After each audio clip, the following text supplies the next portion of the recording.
मैंने आपको जो कल का सेट पढ़ाया था उसमें बायोलॉजी को कवर नहीं कर पाए थे, बहुत लंबा वीडियो हो गया था। तो फिर हम आपके सामने हाजिर हैं बायोलॉजी के प्रश्न को लेकर। फिर मैं आपसे कहूँगा, एक कोटेशन मैं आपसे सुनाना चाहता हूँ कि परेशानियों से भागना आसान होता है। परेशानियों से भागना आसान होता है, हर मुश्किल जिंदगी में एक इम्तहान होता है। हिम्मत हारने वाले को कुछ नहीं मिलता जिंदगी में।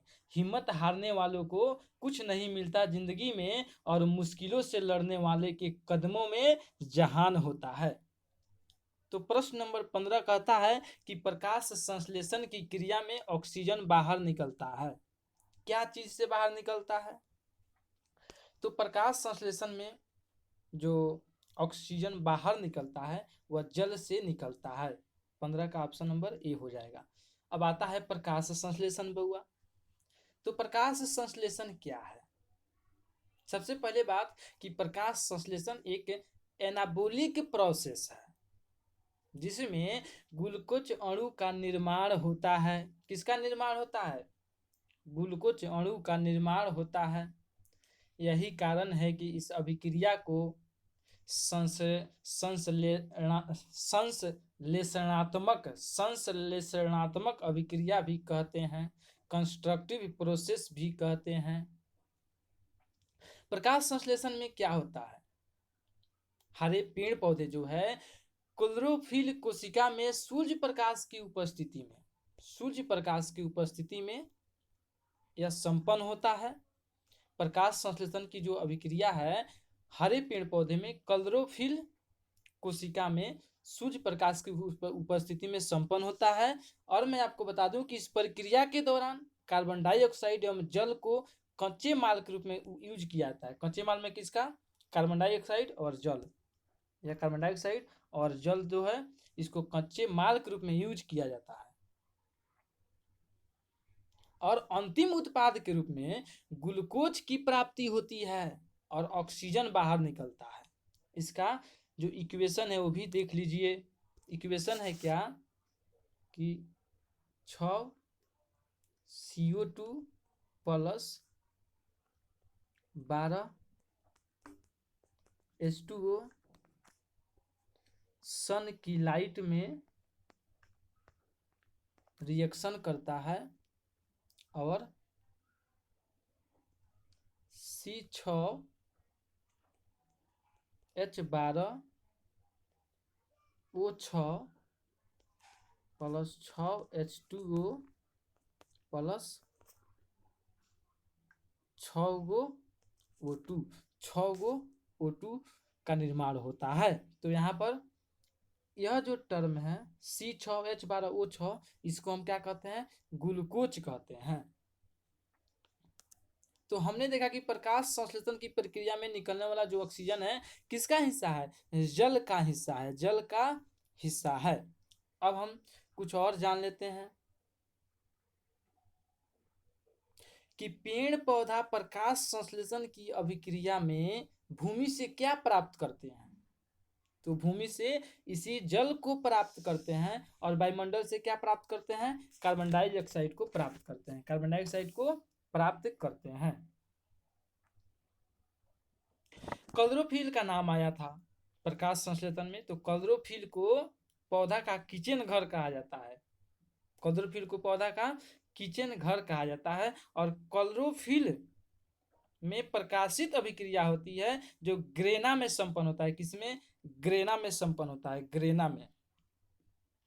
ग्रेना में संपन्न होता है। जबकि क्लोरोफिल में जो डार्क रिएक्शन होता है, कौन रिएक्शन? अप्रकाशित अभिक्रिया, वह एस्ट्रोमा में संपन्न होता है। एस्ट्रोमा में संपन्न होता है। इतनी सारी हमने यहाँ से बातें सीखा। प्रकाश संश्लेषण के लिए मुख्य अवयव पूछता है आपसे कि 4 गो मुख्य अवयव का नाम लिखिए। तो एगो है जल, ऑप्शन नंबर ए भी है। जल है। कार्बन डाइऑक्साइड है। तीसरा हो जाएगा सूर्य का प्रकाश, और चौथा हो जाएगा क्लोरोफिल युक्त कोशिका। क्लोरोफिल युक्त कोशिका। क्लोरोफिल युक्त कोशिका। यहाँ से हमने इतनी सारी बातें जाना, और हम आगे बढ़ते हैं नेक्स्ट क्वेश्चन पर।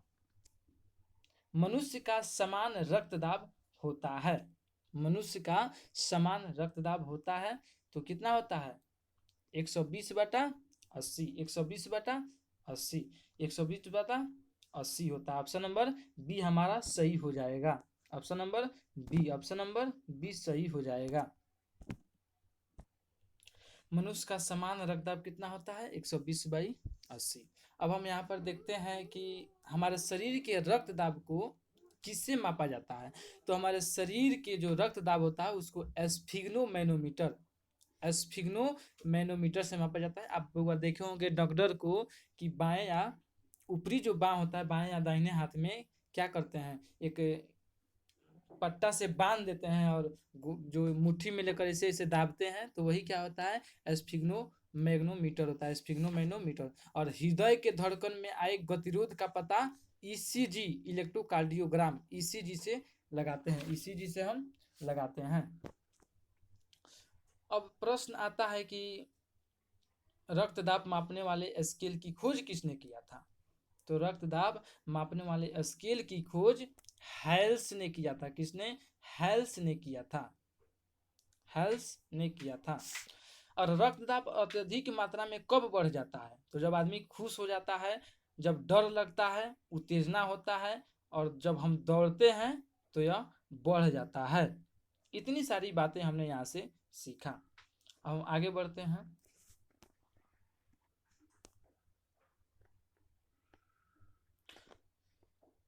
क्वेश्चन है कि पाइरूवेट का विखंडन किसमें होता है? पाइरूवेट का विखंडन किसमें होता है? माइटोकॉन्ड्रिया, कोशिका द्रव, केंद्रक और हरित लवक। तो पाइरूवेट का विखंडन किसमें होता है? माइटोकॉन्ड्रिया में पाइरूवेट का विखंडन होता है। माइटोकॉन्ड्रिया, यहाँ पर माई शब्द है तो माई यानी माइटोकॉन्ड्रिया, माई हम लोगों को दूध पिलाती है, दूध पीने से एनर्जी प्राप्त होता है। तो माइटोकॉन्ड्रिया, यहाँ से कंसेप्ट निकलता है कि जो माइटोकॉन्ड्रिया है उसको पौधा का रसोई घर कहा जाता है, पौधा का रसोई घर कहा जाता है। तो पाइरूवेट का विखंडन किसमें होता है? माइटोकॉन्ड्रिया में होता है। तो माइटोकॉन्ड्रिया के विषय में हम कुछ जान लेते हैं। प्रत्येक कोशिका में पाए जाने वाला यह एक महत्वपूर्ण अंग है जिसे बायोप्लास्ट के नाम से जाना जाता है। दूसरा हमने बतैबे किया कि माइटोकॉन्ड्रिया को कोशिका का ऊर्जा घर कहा जाता है, ऊर्जा घर कहा जाता है। यहाँ पर सबसे अधिक 36 एटीपी, कितना एटीपी? 36 एटीपी, 36 एटीपी, 36 एटीपी ऊर्जा की प्राप्ति होती है, 36 एटीपी ऊर्जा की प्राप्ति होती है। एटीपी को हम क्या कहते हैं? एडिनोसिन फ्राई फॉस्फेट, अर्थात हम एटीपी को क्वाइंस ऑफ एनर्जी कहते हैं। क्या कहते हैं? Coins of energy, coins of energy कहते हैं। दूसरा हम देखते हैं कोशिका द्रव, कोशिका द्रव, कोशिका द्रव हम देख लेते हैं। और हरित लवक भी है, तो हरित लवक विषय में हमने आपको बतैबे किया है। तो यहाँ पर हम बात करेंगे। तो यहाँ पर जो कोशिका द्रव है क्या है? सबसे पहले हम जानते हैं कि प्लाज्मा झिल्ली के भीतर पाए जाने वाले द्रव को प्रोटोप्लाज्म कहा जाता है। प्लाज्मा झिल्ली के अंदर जो द्रव पाया जाता है उसको प्रोटोप्लाज्म कहा जाता है। और यह प्रोटोप्लाज्म दो प्रकार का होता है। पहला है कोशिका द्रव साइटोप्लाज्म और दूसरा है केंद्रिका द्रव न्यूक्लियोप्लाज्म, केंद्रिका द्रव न्यूक्लियोप्लाज्म। कोशिका द्रव, कोशिका द्रव जो है यह कोशिका झिल्ली और केंद्रिका झिल्ली में पाया जाता है। कोशिका द्रव दोनों में देखिए, कोशिका द्रव कोशिका झिल्ली और केंद्रिका झिल्ली में पाया जाता है, कोशिका झिल्ली और केंद्रिका झिल्ली के बीच में पाया जाता है कोशिका द्रव। जबकि केंद्रिका झिल्ली के भीतर पाए जाने वाले पदार्थ को, केंद्रिका झिल्ली के भीतर पाए जाने वाले पदार्थ को केंद्रिका द्रव कहा जाता है, केंद्रिका द्रव कहा जाता है। एक और टर्म आता है जीव द्रव। तो जीव द्रव जीवन का भौतिक आधार होता है, जीव द्रव जीवन का भौतिक आधार होता है। किसने कहा था? हक्सले ने कहा था। जीव द्रव एक गाढ़ा और चिपचिपा द्रव होता है, जीव द्रव गाढ़ा और चिपचिपा द्रव होता है जिसमें बहुआ स्पंदर अस्कंदर अस्कंदर अस्कंदर अस्कंदर अस्कंदर अस्कंदर अस्कंदर का गुण पाया जाता है। और जीव द्रव के निर्माण में पानी, प्रोटीन, कार्बोहाइड्रेट और इन सब में सबसे अधिक 80% जल पाया जाता है। कौन पाया जाता है? जल पाया जाता है। चलिए, और नेफ्रॉन किसकी संरचनात्मक एवं क्रियात्मक इकाई है? तो नेफ्रॉन की बात आ गया। नेफ्रॉन किसकी है? तो ब्रिक की, नेफ्रॉन ब्रिक की संरचनात्मक और क्रियात्मक इकाई है। नेफ्रॉन ब्रिक की संरचनात्मक और क्रियात्मक इकाई है। यह देखिए, नेफ्रॉन जो है ऐसे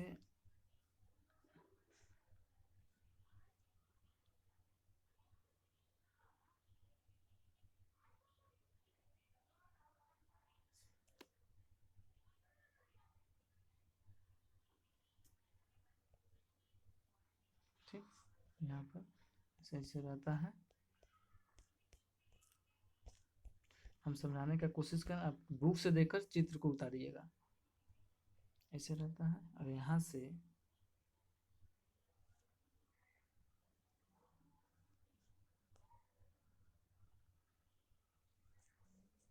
ऐसे रहता है। लगभग मान लीजिए कि यह नेफ्रॉन है। तो इसमें यह जो डंडी निकला हुआ है, ये जो डंडी निकला हुआ है, यह वाला ये जो निकला हुआ है, इसको हम डेंड्रॉन कहते हैं। क्या कहते हैं? डेंड्रॉन कहते हैं। और बीच में एक केंद्रक पाया जाता है। बीच में क्या पाया जाता है? केंद्रक पाया जाता है। और केंद्रक में जो द्रव रहता है उसको साइटोन कहते हैं। क्या कहते हैं? साइटोन कहते हैं। और यह वाला जो भाग है इसको हम एक्सॉन कहते हैं। क्या कहते हैं? एक्सॉन कहते हैं। एक्सॉन कहते हैं। एक्सॉन कहते हैं। तो नेफ्रॉन जो होता है, सबसे पहले हम जानते हैं कि तंत्रिका कोशिका, चूंकि नर्व सेल में ही यह पाया जाता है। तो हमारे शरीर में संवेदना उद्दीपन प्रेरणा, संवेदना उद्दीपन प्रेरणा जिसे तंत्र के द्वारा संभव होता है उसे तंत्रिका तंत्र कहा जाता है। उसे क्या कहते हैं? तंत्रिका तंत्र। और इस तंत्र में लगे हुए कोशिका को नर्व सेल कहते हैं। कौन सेल? Nerve cell. तंत्रिका कोशिका हमारे शरीर की सबसे लंबी कोशिका है।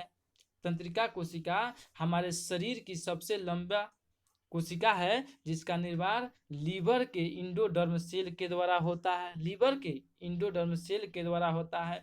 तंत्रिका तंत्र की कार्यात्मक एवं संरचनात्मक इकाई को न्यूरॉन कहते हैं। क्या कहते हैं? न्यूरॉन कहते हैं। हमने अभी जो फिगर बनाया था वह न्यूरॉन का फिगर था कि तंत्रिका तंत्र की कार्यात्मक और संरचनात्मक इकाई को क्या कहते हैं? न्यूरॉन कहते हैं। न्यूरॉन क्या कहते हैं? न्यूरॉन। और न्यूरॉन हमारे पूरे शरीर में फैला हुआ है। न्यूरॉन हमारे पूरे शरीर में फैला हुआ है। और नेफ्रॉन किसकी संरचनात्मक क्रियात्मक इकाई है? तो ब्रिक की। ब्रिक की संरचनात्मक और क्रियात्मक इकाई कौन है? नेफ्रॉन है। जबकि यदि आपसे कहेगा कि तंत्रिका तंत्र की कार्यात्मक एवं संरचनात्मक इकाई क्या है, तो न्यूरॉन है। और अगला प्रश्न कहेगा कि न्यूरॉन की कार्यात्मक और न्यूरॉन किसका कार्यात्मक और संरचनात्मक इकाई है, तो तंत्रिका तंत्र की। तंत्रिका तंत्र की। यहाँ से हमने इतनी सारी बातें सीखा। रंध्र का मुख्य कार्य क्या है? रंध्र का मुख्य कार्य क्या है? अगला क्वेश्चन है। तो रंध्र का मुख्य कार्य क्या है? गैसों का विनिमय एवं वाष्पोत्सर्जन करना। गैसों का विनिमय और वाष्पोत्सर्जन करना। ऑप्शन नंबर डी आंसर हो जाएगा। निम्न में से कौन अलैंगिक जनन की विधि है? तो निम्न में से कौन अलैंगिक जनन की विधि है? तो इसका क्या हो जाएगा? विखंडन भी होता है, मुकुलन भी होता है और द्विखंडन भी होता है। अलैंगिक जनन में विखंडन भी होता है, मुकुलन भी होता है और द्विखंडन भी होता है, अर्थात इनमें सभी हो जाएगा। तो इतनी सारी बातें हमने जानने की प्रयास किया। इसके अतिरिक्त मैं आपको कुछ और बताने का प्रयास करता हूँ। कुछ और में आपको मैं क्या बताऊँ, तो कुछ एक्स्ट्रा बातें जानिए। सेरिबेलम के विषय में आप जानिए, यानी अनुमस्तिष्क। तो अनुमस्तिष्क क्या है? हमारे शरीर को संतुलित रखता है सेरिबेलम। इसी के कारण हम लोग आसानी से चलते हैं, दौड़ लगाते हैं। और पॉन्स PONS पॉन्स हमारे मस्तिष्क का सबसे छोटा हिस्सा है जिसके द्वारा हम सुगंध को, दुर्गंध को, स्वाद को पहचानते हैं। क्या करते हैं? स्वाद को पहचानते हैं। ओके, और मैं फिर आपसे कहना चाहता हूँ कि मेरे चैनल को आप लाइक करें, शेयर करें, ताकि मैं नेक्स्ट वीडियो लेकर आपके पास आ सकूँ। और जाने से पहले एक आपको मैं कोटेशन सुनाना चाहता हूँ। कोटेशन बहुत ही अच्छा है। तू गिर कर उठते रहना, कुछ भी हो बस चलते रहना। तू गिर कर उठते रहना, कुछ भी हो बस चलते रहना। ठोकरे कब तक रास्ता रोक पाएगी? ठोकरे कब तक रास्ता रोक पाएगी? अगर कोशिश में जान है तो किस्मत भी पलट जाएगी। Thank you. मैं फिर आपसे कहूँगा कि आप शेयर और लाइक ज़रूर करें। Thank you, thank you, thank you.